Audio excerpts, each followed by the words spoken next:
If this opening already stirred something in you, if you believe in kindness, in second chances, and in the idea that ordinary people can change each other's lives, take a moment right now to like, comment, share, and subscribe to the channel, The Kindness Chronicles, because stories like this live and breathe through people who still care.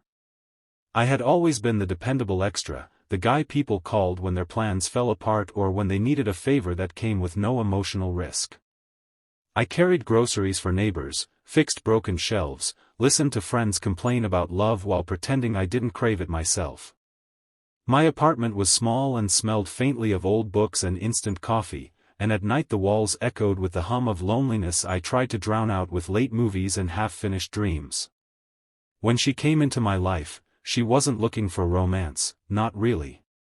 She was looking for relief from pressure, from parents who measured success in engagements and wedding dates, from relatives who asked questions that felt like judgments wrapped in smiles.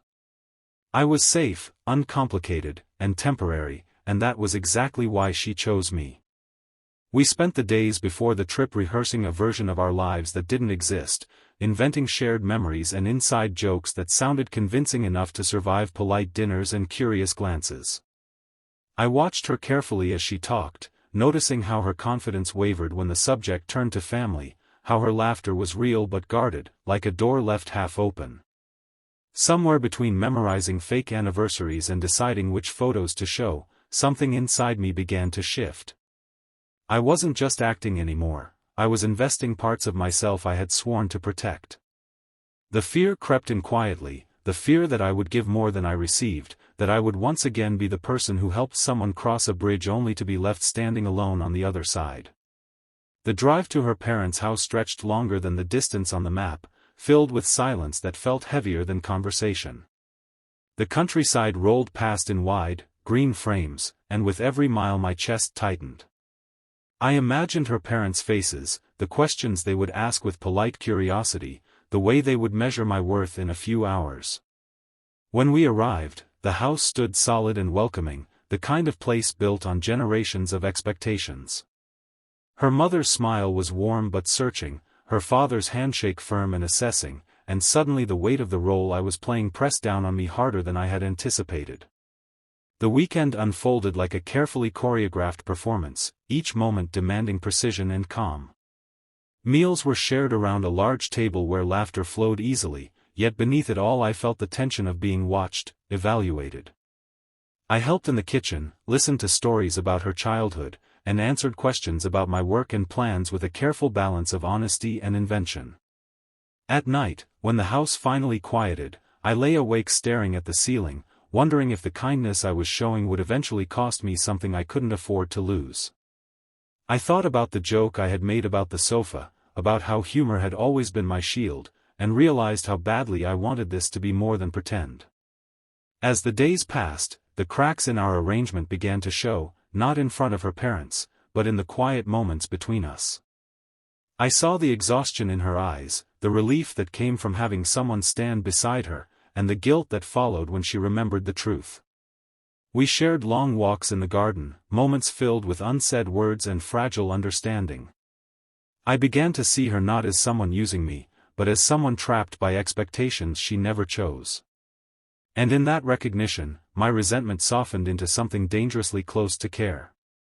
The turning point came on the final evening, when her parents spoke about the future with hopeful certainty, painting pictures of weddings and grandchildren as if they were already planned. I felt the walls closing in, the realization that this lie could not stretch forever without breaking something essential. That night, alone with my thoughts, I confronted the truth I had been avoiding. I was tired of being a placeholder in my own life. I wanted to be chosen, not for convenience, but for who I was. The next morning, as sunlight spilled through the windows and the house prepared for farewells, I knew something had to change. Leaving that house felt like stepping out of a role and back into my own skin, raw and uncertain. The drive home was quieter than the one before, but this time the silence was thoughtful rather than tense. I didn't know what would happen next, whether this chapter would end with gratitude or heartbreak, but I felt lighter for having been honest with myself. In the days that followed, the routine of my life returned, yet it was altered, as if the world had shifted slightly on its axis. I had tasted what it felt like to matter, even briefly, and that taste lingered. Time has a way of revealing the meaning of moments we don't fully understand when they happen. Weeks later, when I least expected it, she reached out not with a request, but with an apology and a vulnerability that felt real and unguarded. She had stood up to her parents, faced the discomfort she had avoided, and in doing so discovered a strength she didn't know she possessed. Our connection, born out of necessity, had become something honest through growth and courage. We met again, not as actors in a story told to others, but as two people choosing to see each other clearly. The love that followed was not dramatic or effortless, but it was sincere, built on the quiet understanding that kindness given without expectation can still change lives. I learned that being someone's support doesn't mean losing yourself, and she learned that facing the truth, however uncomfortable, is the first step toward freedom. Together, we created something rooted in reality, not performance, and in doing so healed parts of ourselves we had long ignored. If this story touched your heart, if it reminded you that even temporary roles can lead to permanent change, please take a moment now to like, comment, and share this video, and subscribe to the